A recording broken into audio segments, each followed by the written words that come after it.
بسم الله الرحمن الرحيم. وعن قتادة رضي الله تعالى عنه قال قال النبي صلى الله عليه وسلم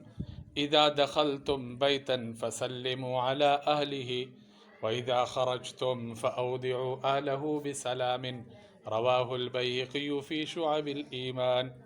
أو كما قال النبي صلى الله عليه وسلم۔ حضرت قتادہ رضی اللہ تعالیٰ عنہ فرماتے ہیں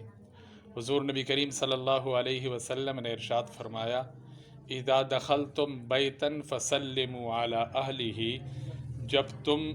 اپنے گھر میں داخل ہو تو اپنے گھر والوں کو سلام کر لیا کرو، وَإِذَا خَرَجْتُمْ فَأَوْدِعُوا أَهْلَهُ بِسَلَامٍ، اور جب تم نکلو وہاں سے تو گھر والوں کو سلام کے ساتھ رخصت کیا کرو۔ سلام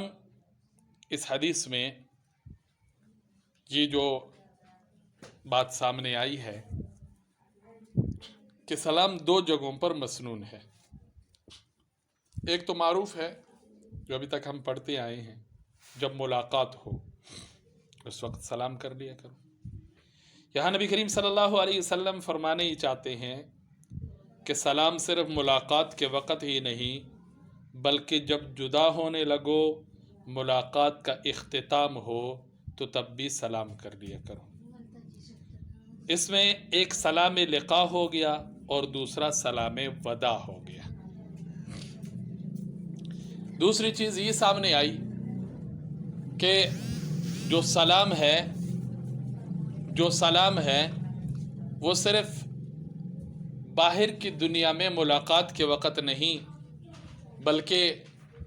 گھر میں داخل ہوتے وقت سلام کرنا،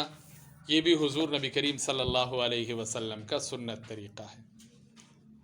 اس روایت میں تو آپ صلی اللہ علیہ وسلم نے اپنی امت کو اس بات کی تعلیم دی کہ جب گھر میں داخل ہونا ہو تو سلام کر لیا کرو۔ اگلی جو روایت آ رہی ہے حضرت انس رضی اللہ تعالی عنہ کی، اس میں نبی کریم صلی اللہ علیہ وسلم نے گھر میں داخل ہوتے وقت سلام کی جو فضیلت ہے اور سلام پر ملنے والا جو انعام ہے اس کو بیان فرمایا۔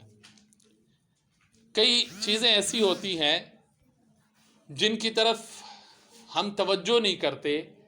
یا جن کی فضیلت کا یا اس عمل پر ملنے والے اجر کا ہمیں پتہ نہیں ہوتا، جس کی وجہ سے ہم اس اجر سے یا اس فضیلت سے محروم ہوتے ہیں۔ دیکھا جائے تو ہر بندہ اس کی کوشش یہ ہوتی ہے کہ میرے گھر میں برکتیں ہوں، میرے مال میں برکت ہو، زندگی میں برکت ہو، تو اس کے لیے بعض اوقات بندہ دعائیں بھی مانگتا ہے، اس کے لیے بعض اوقات بندہ نفل نوافل بھی پڑھ لیتا ہے، بعض اوقات بندہ اس کے لیے صدقہ خیرات بھی کر لیتا ہے۔ تو حضور نبی کریم صلی اللہ علیہ وسلم نے گھر کے برکت کے لیے مجھے اور آپ کو ایک عمل عطا فرمایا، اور وہ عمل ہے گھر میں داخل ہوتے وقت سلام کرنا۔ قرآن کریم کی آیت ہے، اللہ ارشاد فرماتے اذا دخلتم بیوتا فسلموا علی انفسکم تحیۃ من عند اللہ مبارکۃ طیبہ۔ اپنے آپ کو جب گھر میں داخل ہو تو اپنے آپ کو سلام کر لیا کرو۔ حالانکہ اپنے آپ کو تو سلام کوئی نہیں کرتا، تو مفسرین نے لکھا ہے کہ اس سے مراد ہے اپنے گھر والوں کو سلام کر لیا کرو۔ سلام تم گھر والوں کو کرو گے اور اس کا ثواب تمہیں خود کو ملے گا۔ اور جب تم گھر میں داخل ہوتے وقت سلام کرو گے تو تین چیزیں تمہیں اس سلام کرنے کی وجہ سے ملیں گی۔ نمبر 1 تحیۃ من عند اللہ، نمبر 2 مبارکہ، اور نمبر 3 طیبہ۔ زندگی پرسکون ہوگی، گھر میں برکتیں ہوں گی، اور اللہ کی طرف سے تمہارے لیے تحیۃ من عند اللہ کا انعام اور تحیۃ من عند اللہ کا اعلان ہوگا۔ حضرت عائشہ صدیقہ رضی اللہ تعالیٰ عنہ فرماتی ہیں کہ حضور نبی کریم صلی اللہ علیہ وسلم کا جو سنت طریقہ تھا، آپ صلی اللہ علیہ وسلم جب بھی گھر میں داخل ہوئے تو آپ صلی اللہ علیہ وسلم نے 2 کام ضرور کیے ہیں۔ حالانکہ حضور صلی اللہ علیہ وسلم کی زندگی کو دیکھا جائے، آپ صلی اللہ علیہ وسلم کے مصروفیات کو دیکھا جائے، آپ صلی اللہ علیہ وسلم کے تبلیغ اور کام میں جو رکاوٹیں ہیں ان کو دیکھا جائے، اور جو معاشرے میں آپ صلی اللہ علیہ وسلم کے لیے ہر موڑ پر ہر قدم پر تکلیفیں تھیں ان کو دیکھا جائے تو بظاہر ہونا یہ چاہیے تھا کہ بندہ سلام کیا، گھر داخل ہوتے وقت بندہ اپنے آپ کو بھی بھول جائے کہ پتہ نہیں میں کدھر جا رہا ہوں. لیکن حضور نبی کریم صلی اللہ علیہ وسلم کا یہ پیارا طریقہ جو آپ کا اپنا عمل بھی ہے اور امت کے لیے اس میں تعلیم بھی ہے، اذا دخلتم بیتا فسلموا علی اہلہ، کہ تمہارے باہر کی مصروفیات اپنی جگہ پر، تمہارے باہر کے جو ٹینشنیں ہیں وہ اپنی جگہ پر، تمہارے باہر کا جو تمہارے اوپر کاروبار کا یا جو بھی بوجھ ہے وہ اپنے اوپر، لیکن جب گھر میں داخل ہوا کرو تو اس وقت اپنے آپ کو باہر کے سارے مصروفیات سے فارغ کر کے باہر کے سارے جو اپنے بوجھ ہے ان بوجھوں کو اتار کے گھر میں داخل ہوتے وقت سلام کر لیا کرو. حضرت عائشہ فرماتی ہے حضور نبی کریم صلی اللہ علیہ وسلم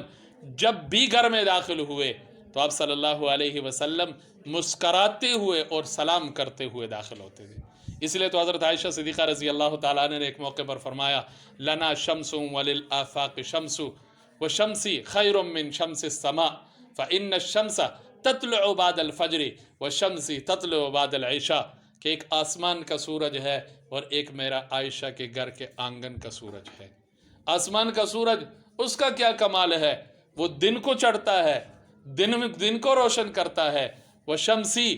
خیر من شمس السماء وشمسی تطلع بعد العشاء، میرے گھر کے آنگن کا جو سورج ہے محمد الرسول اللہ صلی اللہ علیہ وسلم، وہ رات کو گھر میں داخل ہوتے تو پورے گھر کو رات میں ہی روشن بنا دیتے.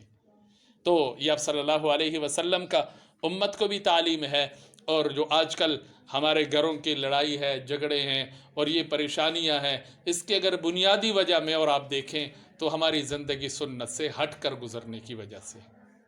اس لیے کوشش کرنی چاہیے، یہ بات تو میں اور آپ بخوبی جانتے ہیں، قرآن نے بارہا اس چیز کو بیان کیا ہے. اللہ نے دلوں کا اطمینان بھی اپنے ذکر میں رکھا ہے، برکتیں بھی اللہ کی یاد میں ہیں، رحمتیں بھی اللہ کی یاد میں ہیں، اللہ کی رضا بھی اللہ کی مرضی کی زندگی گزارنے میں ہے. تو میری اور آپ کی کوشش ہو، اگر ہم دنیا اور آخرت کا سکون چاہتے ہیں، گھروں کا اطمینان چاہتے ہیں اور اپنے گھروں میں برکتیں چاہتے ہیں، تو ہم اس سنت زندگی کی طرف آ جائیں. آپ یقین کریں ایک ایک سنت میں رب تعالیٰ نے وہ نور اور روشنی رکھی ہے کہ سورج اس کی تو روشنی کوئی نہیں ہے، سورج کے ساتھ سارے دنیا کے سارے بلب جتنے ہیں، جتنے 1000 واٹ کے بلب سارے بنا کر جلا دو، اس سے گھر اتنا روشن نہیں بنے گا، اتنا پرسکون نہیں بنے گا جتنا سنت زندگی پر چلنے میں اللہ گھر کو پرسکون اور پر رونق بنا دیتے ہیں. کوشش کرنی